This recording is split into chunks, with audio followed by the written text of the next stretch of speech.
नमस्कार दोस्तों, YouTube channel में आप सभी का स्वागत है। जैसा कि आप सभी जानते हैं, जब भी आप कोई गाड़ी खरीदते हैं सेकंड हैंड गाड़ी, तो आपको उसकी आरसी ट्रांसफ़र करवाना जरूरी होता है। तो आज हम आपको इस वीडियो के माध्यम से आपके साथ जानकारी शेयर करेंगे कि आप किस प्रकार राजस्थान से गाड़ी हरियाणा के अंदर किस प्रकार ट्रांसफ़र करवा सकते हैं और आपको यहाँ पर कौन कौन से डॉक्यूमेंट की जरूरत पड़ती है, आपको पूरी कंप्लीट जानकारी दी जाएगी।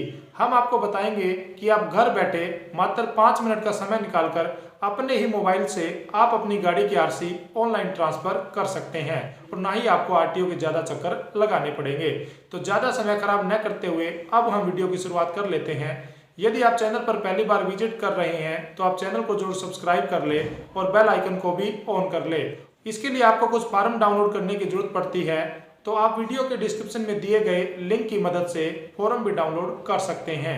इसके लिए सबसे पहले आपने गूगल में वाहन परिवहन .gov.in ये जो वेबसाइट है इसको ओपन कर लेना है। जैसे ही आप यहाँ पर एंटर करते हैं, आपके सामने पहले नंबर पर परिवहन सेवा ये वेबसाइट आ जाती है। तो आपने इस वेबसाइट को ओपन कर लेना है। जैसे ही आप इस वेबसाइट को ओपन करते हैं, आपके सामने ऐसा इंटरफेस आ जाता है। आपने इसको नीचे स्क्रॉल कर लेना है और व्हीकल रजिस्ट्रेशन के ऑप्शन पर आपने क्लिक करना है। इसके बाद आपने यहाँ पे सिलेक्ट स्टेट नेम, आपने यहाँ पे अपना स्टेट का जो नेम है वो सिलेक्ट कर लेना है। जैसे कि हम यहाँ पे एग्जांपल के तौर पे हरियाणा सिलेक्ट कर लेते हैं। एंटर रजिस्ट्रेशन नंबर, आपने यहाँ पे अपनी गाड़ी का जो नंबर है वो एंटर कर देना है। जैसे कि हम आपको उदाहरण के तौर पर HR 39C 4470 किसी भी गाड़ी का नंबर है वो एंटर कर देते हैं। उसके बाद आपने यहाँ पे RTO ऑफिस सिलेक्ट कर लेना है। जैसे कि हमने यहाँ पे हिसार HR 20 जो RTO ऑफिस है वो हमने सिलेक्ट कर लिया है। उसके बाद आपने प्रोसीड के ऑप्शन पर क्लिक करना है। उसके बाद दोबारा फिर आपने प्रोसीड के ऑप्शन पर क्लिक करना है। इसके बाद आपको यहाँ पे apply for transfer of ownership, change of address, hypothecation, addition, continuation, termination, duplicate RC, ये जो ऑप्शन आपको दिखाई दे रहा है, आपने इस ऑप्शन पर क्लिक करना है। और यदि आपने आपकी गाड़ी का टैक्स पे करना है तो आप यहाँ पे पे योर टैक्स के ऑप्शन पर भी क्लिक कर सकते हैं।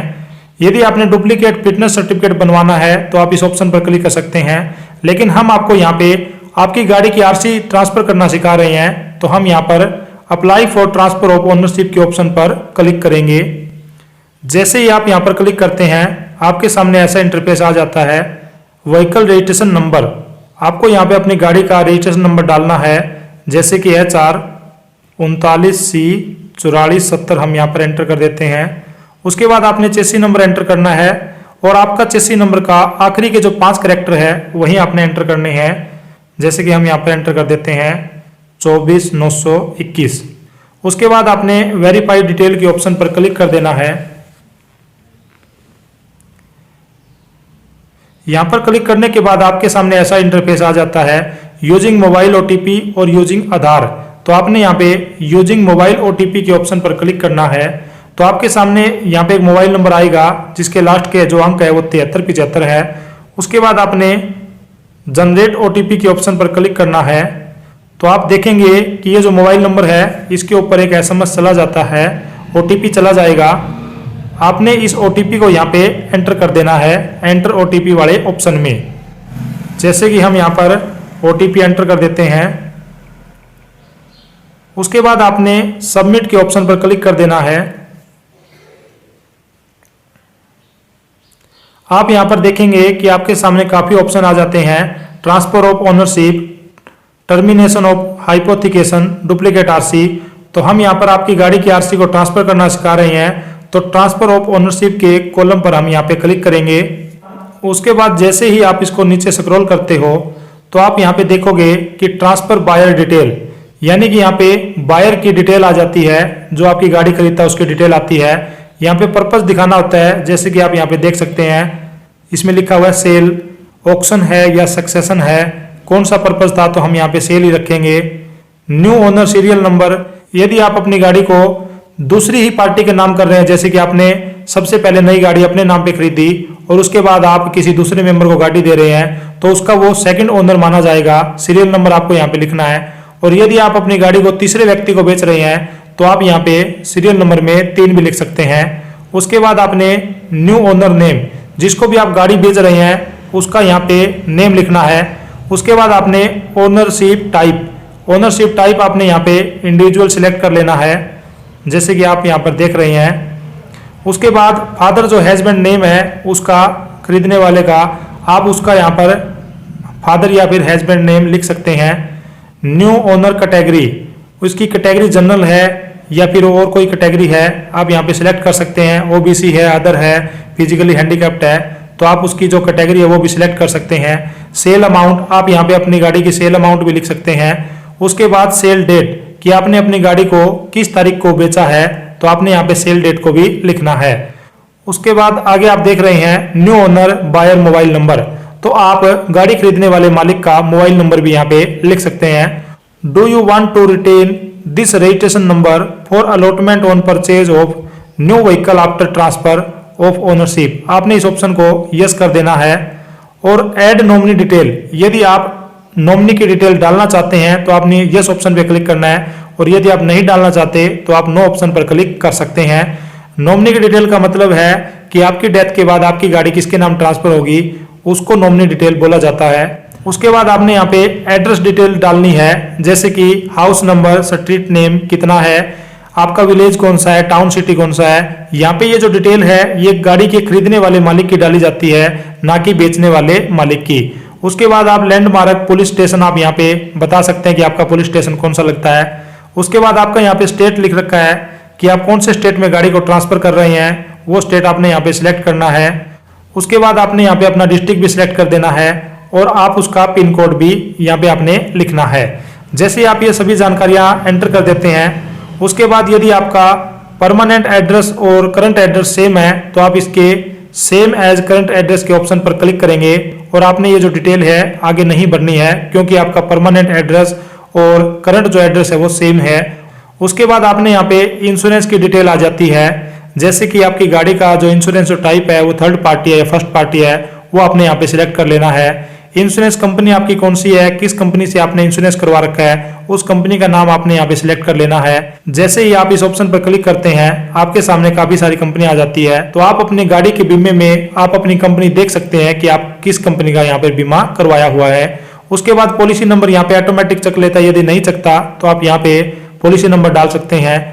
आपके इंश्योरेंस की जो डेट है वो कब से लेकर कब तक रिन्यूअल है, आप उसकी डेट भी, बीमे करवाने की स्टार्टिंग डेट और लास्ट डेट को भी आपने यहाँ पे एंटर कर देना है।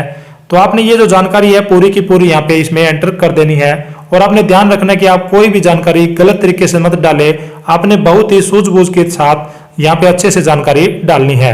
उसके बाद यहाँ पे आप फीस पैनल भी देख सकते हैं।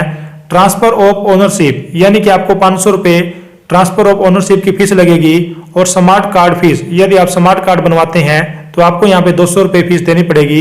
इस प्रकार टोटल जो आपकी फीस है 700 रुपये, आप यहाँ पर देख सकते हैं, आपको 700 रुपये यहाँ पे फीस देनी पड़ेगी। सेव एज ड्राफ्ट, लास्ट में आपने फीस कटवाने के बाद सेव एज ड्राफ्ट ऑप्शन पे क्लिक करना है, और उसके बाद यहाँ पे आपकी जो फीस है वो कट हो जाती है। आप गूगल पे से, फोन पे से, एटीएम कार्ड से, डेबिट कार्ड से, क्रेडिट कार्ड से, आप किसी भी माध्यम से यहाँ पे आप पेमेंट कर सकते हैं। उसके बाद आपको एक एप्लीकेशन नंबर मिल जाता है, आप उस एप्लीकेशन नंबर की मदद से आरटीओ ऑफिस में विजिट करने का जो दिन है आप उसको सिलेक्ट करते हैं। जिस दिन भी आप फ्री होते हैं उसी दिन का टाइम आप बुक कर सकते हैं, और जो भी आप टाइम यहाँ पे दिन यहाँ पर बुक करेंगे उसी दिन हम अभी आपको डॉक्यूमेंट बताएंगे, वो सभी डॉक्यूमेंट लेके आपने अपने आरटीओ ऑफिस में जाना है। वाहन की आरसी ट्रांसफर करते समय लगने वाले जरूरी डॉक्यूमेंट की अब हम बात कर लेते हैं। फॉर्म नंबर 29 और फॉर्म नंबर 30, आपको इस फॉर्म की जरूरत पड़ती है। आप यह फॉर्म कोर्ट से या फिर आप फोटोस्टेट की दुकान से भी इस फॉर्म को ले सकते हैं, या फिर आप इस फॉर्म को वेबसाइट की मदद से गूगल से भी डाउनलोड कर सकते हैं, और आपने इस फॉर्म को अच्छे से भर लेना है। गाड़ी की आरसी, आपकी गाड़ी की ओरिजिनल आरसी की आपको यहाँ पे जरूरत पड़ती है। गाड़ी का इंश्योरेंस, और आपको यहाँ पे एक वैलिड इंश्योरेंस की जरूरत पड़ती है।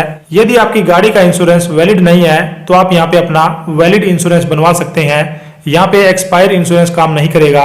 और पीयूसी सर्टिफिकेट, यानी कि आपकी गाड़ी का पोल्यूशन सर्टिफिकेट भी आपको यहाँ पे चाहिएगा, तो आप उसको भी बनवा सकते हैं। गाड़ी का जो चेसी नंबर है उसको आपने पेंसिल की मदद से उस पेपर के ऊपर प्रिंट कर लेना है। कोई भी A4 प्लेन पेपर आप ले सकते हैं। उस पेपर के ऊपर आप पेंसिल की मदद से आपकी गाड़ी का जो चेसी नंबर है वो आपने प्रिंट कर लेना है। पैन कार्ड, गाड़ी बेचने और खरीदने वाले दोनों पार्टी का जो पैन कार्ड आपको यहाँ पे जरूरत पड़ती है। यदि आपके पास पैन कार्ड नहीं है तो आप फॉर्म नंबर 60 भी भर के दे सकते हैं। गाड़ी खरीदने वाले का आधार कार्ड आपको यहाँ पे चाहिएगा और गाड़ी खरीदने वाले कैंडिडेट की आपको यहाँ पे एक रंगीन पासपोर्ट साइज फोटो की भी जरूरत पड़ती है, तो आप इन डॉक्यूमेंट का जरूर ध्यान रखें। और गाड़ी खरीदने वाले का जन्म प्रमाण पत्र के तौर पर आप यहाँ पर अपना आधार कार्ड, मार्कशीट या फिर आप कोई भी डेट ऑफ बर्थ का प्रूफ दे सकते हैं। और यदि आप इस गाड़ी को अपने ही राज्य में ट्रांसफर करवा रहे हैं तो आपको एनओसी की जरूरत नहीं पड़ती। और यदि आप इस गाड़ी को एक स्टेट से दूसरे स्टेट के अंदर ट्रांसफर करवाते हैं तो आपको पहले वाले स्टेट से एनओसी लेनी पड़ती है और आपको यहाँ पे एनओसी की भी जरूरत पड़ेगी। एनओसी लेने के लिए आप हमारी नेक्स्ट आने वाली वीडियो को जरूर देखें कि आप अपने स्टेट से अपनी गाड़ी की एनओसी किस प्रकार निकलवा सकते हैं। हम आपको वहाँ पे उस वीडियो के माध्यम से आपके साथ जानकारी शेयर कर देंगे और उसका लिंक आपको वीडियो के डिस्क्रिप्शन में मिल जाएगा। तो आपको यदि एक स्टेट से दूसरे स्टेट में गाड़ी की आरसी ट्रांसफर करवानी है तो आपको एनओसी की जरूरत पड़ेगी, अन्यथा सेम स्टेट में गाड़ी को ट्रांसफर करवाते समय आपको एनओसी की जरूरत नहीं पड़ेगी। अब हम बात कर लेते हैं रोड टैक्स की कि आपको कितना टैक्स पे करना पड़ेगा। यदि आप दिल्ली से हरियाणा में या फिर दिल्ली से किसी भी अदर स्टेट में गाड़ी को ट्रांसफर करवाते हैं तो आपको रोड टैक्स पे करना पड़ेगा। यदि आप अपने ही स्टेट में गाड़ी ट्रांसफर करवाते हैं सेम स्टेट में तो आपको रोड टैक्स पे नहीं करना पड़ेगा। इस बात का भी आप लोग ध्यान रखें। तो आपको कितना टैक्स पे करने पड़ेगा इसकी जानकारी आप आरटीओ ऑफिस से ले सकते हैं। और यदि अब भी किसी साथी के मन में गाड़ी की आरसी ट्रांसफर करवाते समय कोई भी किसी भी प्रकार का सवाल या जवाब आपके मन में रह गया है तो आप अपना सवाल हमसे क्लियर कर सकते हैं। वीडियो में कमेंट के माध्यम से आप अपना सवाल लिख दें, हम आपके सवाल का तुरंत रिप्लाई करेंगे। और हमारे द्वारा दी गई जानकारी आपको कैसी लगी लाइक, शेयर और कमेंट के माध्यम से जरूर बताएं। धन्यवाद। जय हिंद।